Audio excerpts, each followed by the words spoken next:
अकोल्यामधल्या मूर्तिजापूर तालुक्यामध्ये भारतात एकमेव गंधर्व देवाची मूर्ती असलेलं मंदिर आहे। 11व्या शतकातील या अनोख्या हेमाडपंथी मंदिराची माहिती घेण्यासाठी आपण जातोय थेट त्या गावामध्ये।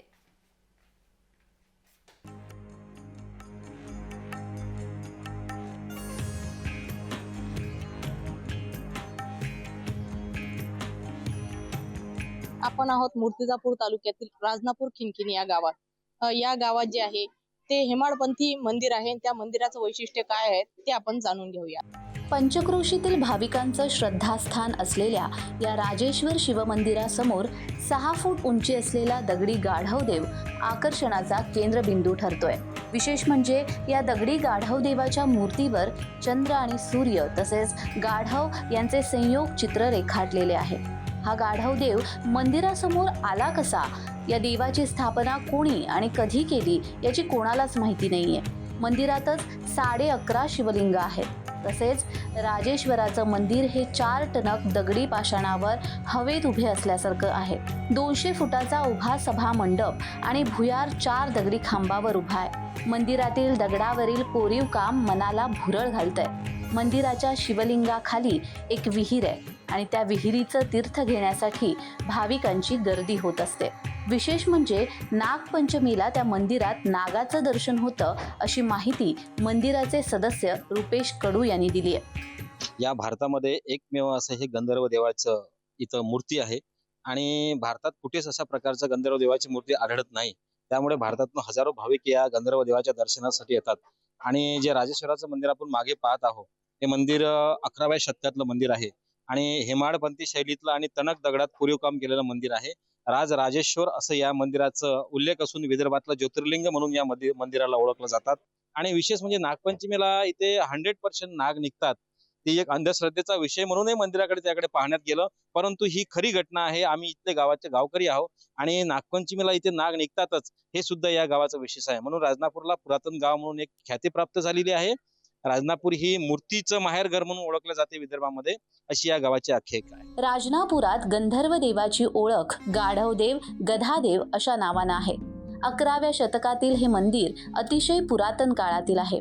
या गावात खोदकामात जैन धर्माच्या मूर्ती सापडल्यात। राजेश्वराचं मंदिर म्हणजे शंकराचं मंदिर आहे। आतमध्ये समोर एक गधेदेवाची मूर्ती आहे, म्हणजे गंधर्व देव म्हणतात त्याला। आणि काही गावात लोक गधादेव म्हणतात त्याला, पण तो खरा देव गंधर्व आहे। त्या देवापासूनच या मंदिराची सुरुवात झाली अशी पुरातन लोक सांगतात। जुनी जे आमचे पूर्वज आहे हे सांगतात। ते गावामध्ये निघतात मूर्त्या जैनाच्या। आतापर्यंत 10 मूर्त्या निघाल्या, त्याच्यापैकी 5 आमच्याकडे आहेत, काही बाहेर नेलेल्या आहेत, काही थोड्या तुटफूट झाल्या होत्या। गावाचे असे लोक जुने म्हणतात बा या तुटल्या मूर्त्या नाही ठेवायच्यात, आम्ही काही विसर्जित केल्या। हे मंदिर राक्षसांनी बांधलं असल्याची सुद्धा आख्यायिका ऐकण्यात येते। त्यामुळे ही दंतकथा आहे की आणखी काही हे निश्चित सांगता येण्यासारखं नाहीये। त्यामुळे मंदिर नेमकं कोणत्या शतकातील आहे हे सांगणं कठीण आहे। फार पुरातन मंदिर आहे आणि इथे महावीराच्या मूर्त्या आहेत, या दगडावर कोरलेल्या, दगडाचे काम आहे आणि याचं असं निश्चित कोणी सांगू शकत नाही की कोण्या शतकातलं आहे किंवा काही आहे। फार पुरातन मंदिर आहे आणि या मंदिराचा जीर्णोद्धार आमच्या इथले नामदेवरावजी साबळे यांनी केलेला आहे 1993 मध्ये। आणि इथं हे म्हणजे कोणी असं म्हणतात किंवा खूप जुनं आहे आणि हे राक्षसानं बांधलेलं आहे। त्याच्यामुळे हे काय दंतकथा आहे की काय हे आम्हाला समजत नाही। सांगू आम्ही समजा कोणी जर विचारलं तर अशा विषयावर आम्ही बोलतो। या गाढव देवतेचं दर्शन घेतल्याने मनोकामना पूर्ण होतात। येथे दर्शनासाठी येणाऱ्या भाविकांची यावर मोठी श्रद्धा आहे। या मंदिराचं विशेषतः असं आहे की येथे या मंदिराच्या समोरच गधा देवताचं मंदिर हे एकमेव मंदिर फक्त याच राजनापूर खिनखिनी गावात उपलब्ध आहे।